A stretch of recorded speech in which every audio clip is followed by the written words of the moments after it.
This is IGN. Coming up, why experts say Joker 2's opening weekend was an unmitigated disaster. Welcome to your IGN Daily Update. But first, a group of surgeons in Switzerland recently made headlines after they managed to perform an endoscopic procedure on a pig located in Hong Kong, and they did it all with the help of a PlayStation Move controller. The medical feat came about as a collaboration between the Faculty of Medicine at the Chinese University of Hong Kong and ETH Zurich. It involved the use of a PS5 DualSense controller as well as a PlayStation Move controller. It's an operation that allowed the surgeons to successfully operate on the pig with full control, despite the 5,780 miles between them. ETH Zurich's professor Dr. Bradley Nelson adds that the team's research will soon take them to perform a teleendoscopy on a human stomach, though it's unclear if PlayStation tech will still be involved.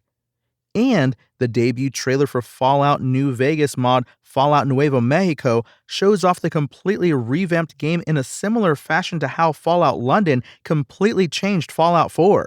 The lengthy trailer was shared on YouTube and gives players a look at the mod's main location of Mexico City and how the wasteland has overcome it. Fallout Nuevo Mexico will be free when it's eventually released, but has no date attached yet. It's described as a fan-made creation driven purely by passion and creative work, with zero funding involved, and a dedicated effort to share a unique vision of a post-apocalyptic world in Mexico. With Fallout 5 potentially still a decade away, given developer Bethesda is releasing The Elder Scrolls 6 first and it's years away itself, fan projects like this are perhaps the best chance players will get to enjoy a single-player Fallout for years.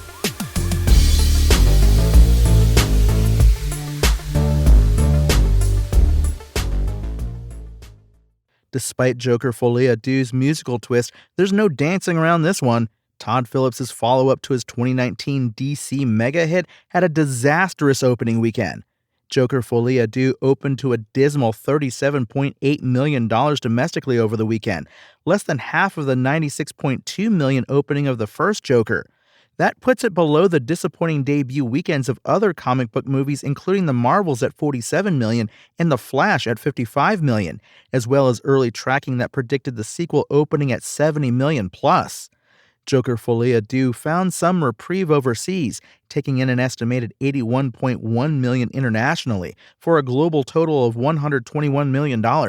But four analysts IGN spoke to agree it's not looking good for Joker Folie à Deux, especially considering a reported $200 million budget that would require it to pass $450 million to break even. We haven't seen a sequel so savagely ignored by moviegoers since Disney's Through the Looking Glass, says Jeff Bach, senior box office analyst at Exhibitor Relations. Simply put, this is an unmitigated disaster for the studio, and this rabbit hole leads back to only one place, the WB lot. Looking at the numbers, the next obvious question is, how did we get here? The first Joker was a surprise smash for Warner Brothers, becoming the first R-rated movie in history to cross $1 billion and scoring numerous accolades, including an Academy Award for Joaquin Phoenix's portrayal of Arthur Fleck in The Joker. Add in an A-list star like Lady Gaga as Harley Quinn, and you should have a surefire success, right? Well, apparently not, and according to our analysts, you can't blame overall industry trends either. This is absolutely a case of a singular movie's particular set of circumstances, says Sean Robbins, director of analytics and movies at Fandango and founder and owner of Box Office Theory. First and foremost, the previous film caught lightning in a bottle, he says. Hindsight is 20/20, but it was a minor miracle that a dark crime film focused on mental health and socio-political issues was as big of a box office hit as Joker was 5 years ago.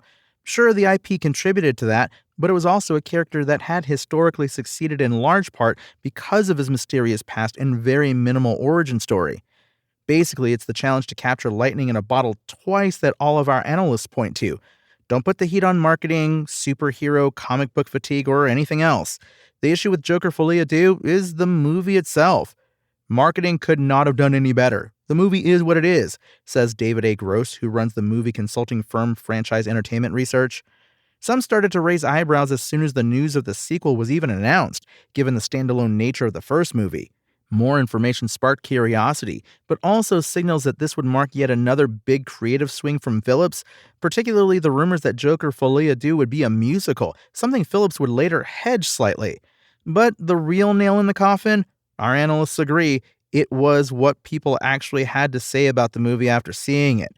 For any film to be successful, there must be at least one camp that supports it, and whether that's moviegoers or critics, you need at least one of those groups to get on board. Spread the positive word, build word of mouth, and power long-term potential for solid box office returns, says Paul DeGarabedian, senior media analyst with ComScore. Unfortunately for Joker Folie Do, a 1-2 punch of both negative reviews and moviegoer indifference created monumental headwinds for the big-budget, high-profile sequel. That's your IGN Daily Update. My name is Tony Jackson, and if you want more news on your favorite games and entertainment topics, make sure to visit us at IGN.com. You can also download our free app on your phone or console, and subscribe to our weekly podcast through the podcast service of your choice.